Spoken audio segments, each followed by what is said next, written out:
Good morning, everybody. It's Friday, April 19th, 5:32 a.m. Central Time. Grain market's a little bit higher this morning. Matt Bennett is joining us. Guys, let's start off with the drought monitor and some weather stuff. So, widespread precipitation last week caused drought conditions to ease across the majority of the Corn Belt. Conditions improved in southern Illinois, western Kentucky, northeast Iowa, and across a large portion of Michigan. A lack of precipitation caused drought conditions to worsen across the southern portion of the High Plains. A large chunk of Kansas saw conditions worsen over the last week. Conditions also deteriorated in northern Oklahoma. Both states are now experiencing flash drought conditions. When we look at the percentage of U.S. areas experiencing drought, corn country 23%, soybeans 22%, winter wheat 24%, spring wheat 26%, and cattle country 16%. As it relates to corn and soybean country, Iowa would be the big problem when it comes to drought. But they caught a lot of rain just over the last 3 days. You look at this map, and I mean, it wasn't everywhere, but it was fairly widespread. An inch and a half of rain across Iowa into southern Minnesota, into Wisconsin, the western part of Illinois. You've got that call it northeast pocket of Nebraska, southeast pocket of South Dakota. Is drought in Iowa still a deal, Matt? The thing is when you go into the growing season without subsoil moisture, it's a concern for sure because you have to rely on timely rains. We saw last year timely rains bailed us out of otherwise kind of drought conditions. The thing that's frustrating, I think, for the grower in Iowa that hasn't planted yet, of course, is that, this rain showing up right whenever they're trying to get busy and doing something. So I think I talked to you about this just the other day. I mean, obviously you don't ever want to chase a rain away, especially whenever you're on the drought monitor or whenever you've been dry for as long as what you've been. It's just that the timeliness is not the best. And so, I think most growers are going to say if we plant in very dry conditions with enough moisture to get the crop up and going, that's ideal. And obviously, once you start getting rain, topsoil gets saturated, it gets a little less ideal. But regardless, I think most people over the long haul probably welcome this rain. We have kind of a drier looking forecast. This is the next 5 days on my screen if you guys are watching, and it's going to be dry. What sort of activity do you think happens during the next 5 days? We know things can move fast, but we know a lot of these areas are wet. What are you thinking here over the weekend and into maybe the first half of next week? The thing you run into, Joe, just the same, like, let's just take the last 2-3 days for me, for instance. We finally got fit. We missed rain earlier in the week in Illinois. We decided we're going to go ahead and plant corn. I think everyone knows you don't want your first drink of water on corn to be cold and right after you plant. That's pretty much what we got last night. We had about a half inch. It's not like we had a huge rain, but what if the next 5 days is dry, then you got to ask yourself, when is the next rain showing up? And so if you just get fit in day 4, it makes it very complicated on what you're going to do. I think a lot of folks are less concerned, less worried, if you will, to plant beans in front of a rain than corn. And that would go for us as well, just based on previous history. So I don't know, maybe there's more beans planted if we're just kind of planting in between windows. But those that had an inch or two of rain over the last 3 or 4 days, they're probably going to be really pushing it to be able to get right by the time the next rain shows up. The way the forecast looks this morning, I've got 2 Euro model maps. This is the next 5 days on my screen, and then this is the next 10 days. So it's like Thursday, Friday next week that the forecast would indicate you got a lot of rain coming back into, again, Iowa, Missouri, Illinois, Wisconsin, a little bit of southern Minnesota. I am well aware that any forecast out past 4 or 5 days is largely unreliable, but that's what we're looking at right now. So I guess the question going home into the weekend is like, what kind of activity do you get before these rains come back, I think that you probably don't get a ton. You don't get a ton. The thing is, again, if you do get, let's say you get a 2-day window, I know a lot of growers that can plant 50% of their corn crop in 2 days. Sure. Because they're running high-speed 24-row planter, planting 80 acres an hour. I mean, they've got someone in front of them keeping them going. I mean, gosh. You can just get a lot done, but how much activity gets done, I don't believe a great deal, actually, Joe, to be honest with you. A pretty good system went across last night. I know there was more rain in some place than others. We were actually pretty fortunate. If you looked at the radar, it looked like we were just going to get absolutely slammed. And like I said, we had a half inch. Now, we do have farms on the west side of where we farm that had an inch and a half. So there's a fair amount of rain in that system last night, which makes it complicated if we're going to show up again here late next week.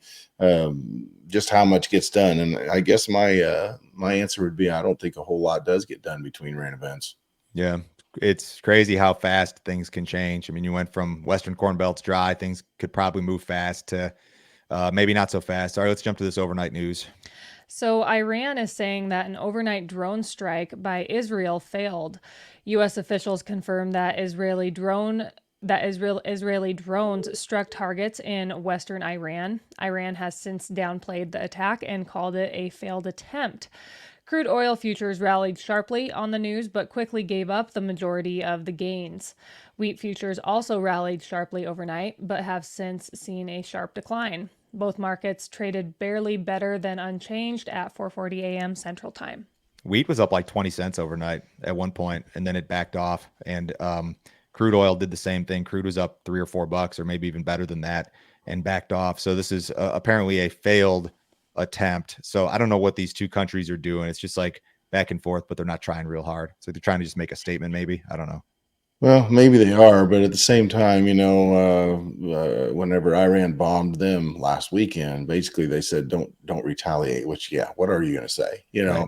So they say don't retaliate. Well, then Israel says screw you. We're going to throw some back at you. And I don't know, to be honest. I don't wish for anything to happen over there, Joe. No. But I kind of feel like something big might happen, because whenever you're doing what you're doing, someone's going to get ticked off at some point, and it's going to get a little more serious. So I do find it amusing that whenever bombs have landed and people verify them, the other side says that it was a failed attempt, and it is what it is. I mean, I don't even know who to trust whenever it comes to watching the media on this right now, but it's going to be interesting, and I think you could see the kind of volatility we saw overnight moving forward, because I don't think it's the last time we're going to see this. Yeah, we could use a rally in wheat. It's been a while. Iran is a fairly sizable wheat producer, 14 million metric tons. I mean, it's probably not enough to like shift us into bull market territory on its own, but maybe you get some short covering, speculative buying out of this deal if it continues. Estimates for Argentina's corn crop have been cut. The USDA Attaché office in Argentina has reduced its estimate for this season's corn crop to 51 million metric tons. The estimate is down 10% from January, when the crop was estimated to reach 57 million metric tons. The reduction is due to stunt disease throughout the crop, along with dry weather and fewer planted acres. The agency is predicting Argentina's corn production during the 24-25 season to reach 48 million metric tons. Corn acres are forecast at 14.8 million, the fewest planted acres in the last 6 years. Farmers will likely plant less corn next season due to stunt disease and lower corn prices. This is not USDA official. This is not WASDE or the World Board. This is their office in Argentina with this reduced estimate. I had this graphic yesterday. I'll show you again today. So USDA's got Argentina corn. USDA official World Board has it at 55, but now the Argentina office says 51. Rosario Grain Exchange is at 50 and a half, and maybe on the way down from there. So these differences between the South American entities and now even USDA's own offices in South America are a lot lower than what the World Board or WASDE has indicated. The market doesn't seem to care about this, though, Matt. No, it really doesn't. It's interesting. Some years being hesitant has really benefited the USDA. They came out smelling like a rose a few times, but last year wasn't one of them. I mean, they downplayed this Argentina soybean crop, that it wasn't as bad as what everyone thought. And then all of a sudden they had to make a massive shift at the very end. So I don't know. To me, I feel like the USDA is maybe being a little excessive in their slow rolling of moving around here. I think that they need to kind of drop back. Regardless, I don't think it gets your world balance sheet super tight by any means, but it probably dials you back to where we've been the last year or two. That doesn't mean you need to rally the prices we've seen the last year or two, but I think you could get back down to 300 pretty easy if they start making adjustments that other folks in the Southern Hemisphere are already making. Well, if you take Rosario and Conab at face value versus the USDA, that's like almost a 700 million bushel difference in the in USDA versus the South American entities, which is absolutely material. And soybeans is the same thing. So this debate will continue. I don't think there's a right or wrong answer right now. I don't know if anybody knows with any degree of certainty who's right and who's wrong. Maybe it's somewhere in the middle. And these estimates, they could just stay far apart forever, and they could go down in the history books as just being separate. Right. Last thing I'll say on this, Joe, and I'm sure you'll agree, but obviously everyone was planting a little bit more corn when we had $6 and $7 corn. But I think part of the reason Argentina is planting less corn as well is it doesn't pencil that great, and so it's it's no secret that the Brazilian growers kind of struggling this year with profit margins as well. So if you're struggling with profit margins, the thing that you're spending the most money to put out could be an issue. So I think if you continue seeing input prices hang on the way that they have and price of corn not rally substantially, I mean, who knows? Maybe we fix a bit of this glut with less planted acres again. I mean, they're already talking about it for next year. We get a lot of comments on YouTube, especially about how is the Brazilian soybean or corn producer, how are they able to sell this cheap and make money? And they're not making money. Brazilian farm bankruptcies are like at all-time highs. There's like they're having like a 1980s moment almost as it relates to ag in Brazil, the way that it sounds. The EPA will announce plans today to temporarily expand the sale of E15 from June 1st through September 15th. The announcement comes on the heels of several senators pushing for expanded E15 sales. In a letter to the White House, the senators claim that the expansion would increase energy security amidst unrest in the Middle East and Ukraine. Earlier this year, the EPA approved year-round sales of E15 in 8 Midwestern states starting in April of next year.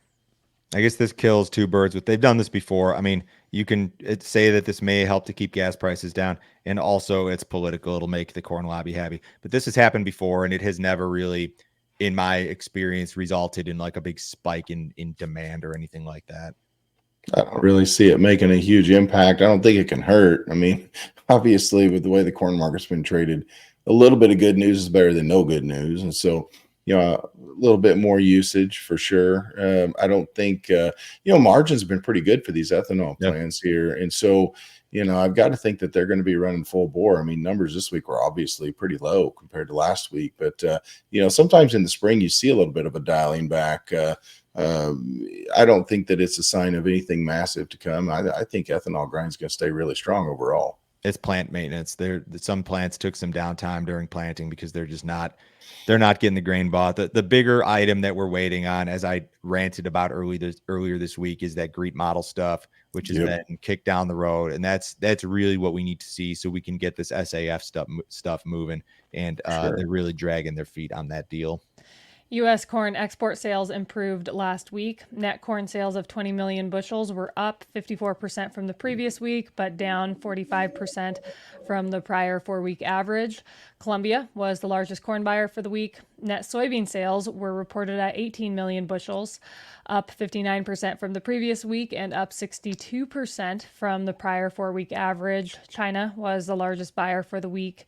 Wheat sales reductions of 3 million bushels were down noticeably from the previous week and from the prior 4-week average. Indonesia was the largest wheat buyer for the week. Nothing shocking here. Net cancellations of wheat are not crazy this time of year. The marketing year's about to wrap up. Some of this stuff will be rolled forward or canceled if it doesn't get shipped. There's nothing bullish here. No, I mean, basically corn and beans were better because last week was horrific. Right. I mean, those numbers were pathetic last week. And so, yeah, you beat those, but it's not like we were setting any land speed records here either. So I do think corn exports, though, I think they're going to rebound somewhat. They see a 2 or 3 week lull, but I think that you're going to continue to see pretty good export sales. We're still very competitive out on the world market. We've had some comments about China and soybeans because we've talked about this tariff stuff. And I think some people believe that China's like not buying U.S. soybeans. And the fact of the matter is China still, by a large margin, has been the largest buyer of U.S. soybeans this year. And they probably will be next year too. It's just that the amounts are probably going to be reduced because of Brazil, because of their lower prices, that sort of thing. USDA reported a flash sale of soybean cake and meal on Thursday. U.S. exporters sold 138,000 metric tons of soybean cake and meal to the Philippines for delivery during the current marketing year. Year to date, this is the 4th flash sale of soybean cake and meal, totaling 364,000 metric tons. The soybean product market has not acted well. Meal's been kind of sideways-ish. Soybean oil made fresh lows yesterday, despite everything we've been told about the renewable push and all that. We've seen a big spike in soybean oil stocks in the United States. So I don't know. In soybeans, the market, what May futures got within 3 or 4 cents of those old lows just yesterday, doesn't act real well. No, it doesn't act well at all. I mean, and we talked about this the other day. I mean, yeah, soybean oil stocks obviously are pretty stout right now, but at the same time, crush has been fantastic. So you would expect that your products are going to be in a readily available supply. Yeah. It's just one of those things that this crush industry is going to continue to expand. We all know that, but there's going to be growing pains for sure. And that's exactly what you're seeing. But overall, I guess I do have some concern about the bean market over the long run. I mean, I'd like to see a little bit of a rally in here, but I do think people understand that, overall, you don't have a lack of soybeans, whether it's in the world or U.S. I mean, this would be the most stocks we've seen in several years. And so I guess any spikes, a person probably ought to be at least paying close attention, maybe having something in place. The Bitcoin halving is today. Yep, it sure is, and it's likely already priced into the market. According to JP Morgan Chase and Deutsche Bank, Bitcoin halving will occur today and tomorrow, and it won't cause the cryptocurrency to increase, the price of the cryptocurrency to increase. Rather, the event will likely cause unprofitable Bitcoin miners to leave the market, which will result in increased consolidation. Deutsche Bank still anticipates Bitcoin prices will remain high due to regulatory changes, Federal Reserve rate cuts, and the expectation of Ethereum ETF approvals. The U.S. accounts for 40% of Bitcoin mining. Matt, when I saw you in Nashville a couple months ago, you were wearing an orange vest. Is that because you're a Bitcoin bull? No, it's not. Matt walked into the bar wearing an orange vest. He's like, "Oh, I feel out of place." I'm like, "No, dude, you're in Tennessee. They'll think it's Tennessee orange, you know." Yeah, I guess so.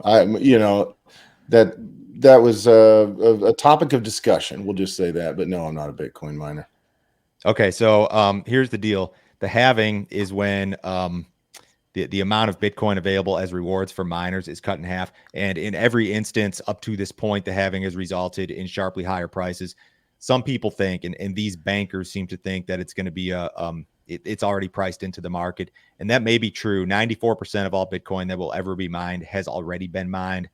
There's been a lot of crazy developments here. You go back 5-6 years, nobody would have ever thought that BlackRock and Fidelity and these big like Wall Street names would be involved in this. And now they are. So I don't know if you're going to see a reaction or not. The fact that the big banks are involved a little bit scares me a little bit. I want to believe in this. I want to believe it's like the X-Files. I want to believe that this is real, that like some sort of currency or entity separate from government control is possible and will work. It's an incredible financial story. And that's the big headline if you're a Bitcoin person today. I'll tell you what, what's that chart look like to you, Matt? Doesn't look bearish to me. No, it doesn't at all. I mean, this Bitcoin thing, though, it's I'll have people call me and ask, "You think we ought to buy some Bitcoin?" Boy, I don't know. That's a tough question to ask. It just depends on how much money you got in your pocket. But it does not look bearish to me, and you've got to think that at some point you're going to get in a situation where people are going to look. Well, right now, I look back, Joe. I bought Bitcoin at the start for $500 on one of these shady exchanges. Like they were all shady back then. It was hard to get a hold of it, right? Yeah. And so I was sitting here messing around with it, and all of a sudden I got cold feet. I'm like, man, I don't want to lose the money that I dropped in this thing. So, I sold them, and I made $1,000. I'm like, I bought several of them actually, but boy, I wish I still had those. But regardless, it doesn't look bearish to me, and I think it's something that a person needs to be very cautious with, though, if they're going to approach it individually. I like it. I've still got the laser eyes in my Twitter photo, and part of that's just trolling people, but also because I'm a believer. So, what did Cal do yesterday? They had a positive day. Feeders were an average of $1.65 higher. Live cattle were an average of $1.46 higher. We do have a cattle on feed report coming out here this afternoon.